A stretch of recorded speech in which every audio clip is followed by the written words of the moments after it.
Alright guys, so today I'm just going to be doing this really cool video involving the 4 aces. Now, I'm just going to be doing the tutorial on this channel, so if you want to see how it's done, click on the link. It'll take you to the performance, and Nick actually does a great job. The link's going to be on the screen. The video is really well made, so anyways, this video is going to make a lot more sense if you actually watch the performance first. So, I'm just going to assume now you've watched the performance, you come back. The first thing you want to do is take out the 4 aces and then two of a kinds. Now you kind of just want these to be contrasting, so in this case I just have like the red queens and just 2 black nines. So it can be any of them, just make sure they kind of they don't look too similar.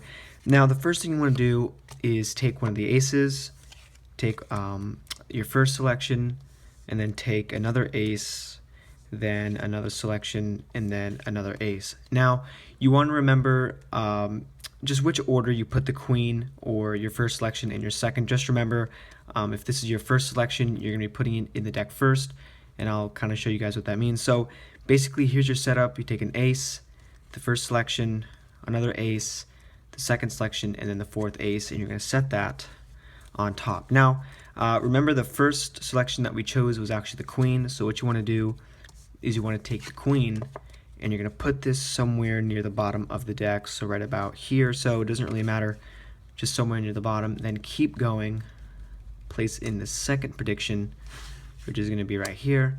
Keep going a little bit more, don't get all the way to the top, just a little bit further than that, and then you stick the ace in, and then from here, this is the setup, and you are completely ready to go. So from this point, what you want to do is you can either do some false cuts or something. I'll leave a link on the screen so you can see how to do one, but just make sure that the spectator knows the deck is kind of mixed up or something.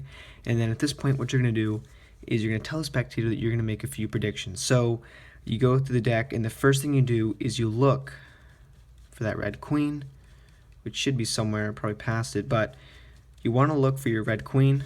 Take that out, you can leave it face up, and then move it over to the left. That way you can keep going and look for that black 9, which is going to be right here. You take that one out, you leave it on the table, and then what you want to do is just turn the deck towards you and say that you're going to do a secret prediction. So you don't let the spectators see this, and all you're doing is you turn the deck towards you. Now what you're doing is looking for that last ace. You take that out, you leave it face down, and if you want, you can just kind of leave it in the middle here.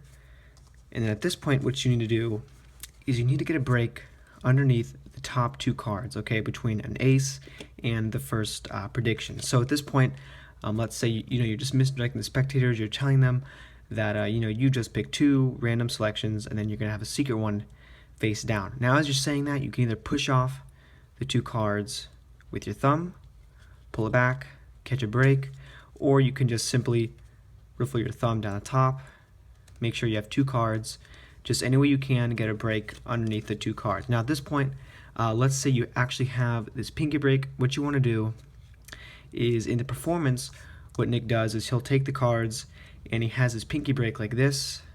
You transfer it to a thumb break, and you tell the spectators that you're going to just mix up the deck. So at this point, you just go from that pinky break, pick it up with your thumb, and now what you need to do ultimately is move these 2 cards to the bottom. Now in the performance, you can kind of do like a double undercut, where you take the cards, peel away about half the deck, like this, bring it to the top, and then from here, you can either just do the double undercut, or now you can hold that pinky break, take about half the cards on top of the break, set it down to the left, then take the cards from the break, set that down to the right, take the bottom deck, and go left to right like that. So it's a little bit different than a double undercut, but it still gets a job done, and now you've brought these 2 cards to the bottom. So at this point, you're actually ready to go, because you have the queen here on the bottom and you have the queen here.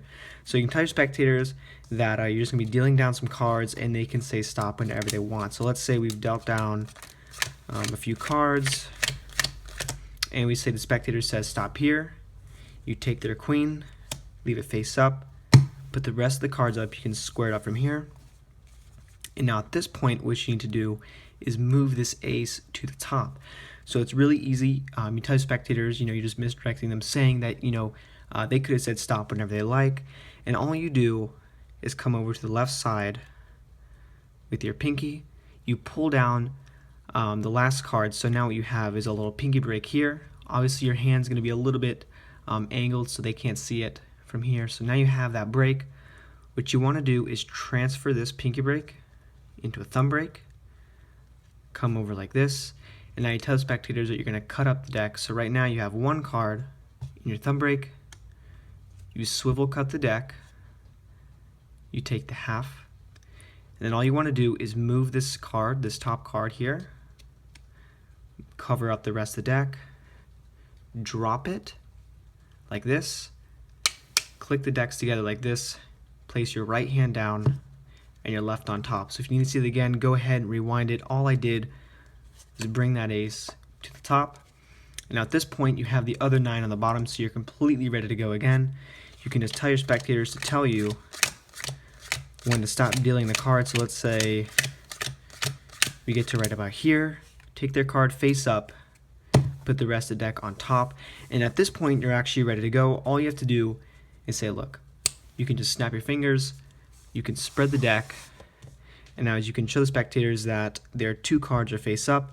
Now what you want to do here is make 3 distinct piles. So what you want to do is spread the cards over, leaving 1 card on top of the face up selection. So you spread it over, leaving a distinct pile here, and you can take the card on top and the queen, set off to the side. You do the same thing here. You leave 1 card on top, spread the packet over like this, square it up, take these 2 cards, move it over, and square this one up. So at this point, the spectator has already told you when to stop. You show them here, and you just tell them that they could have told you when to stop at any time they like.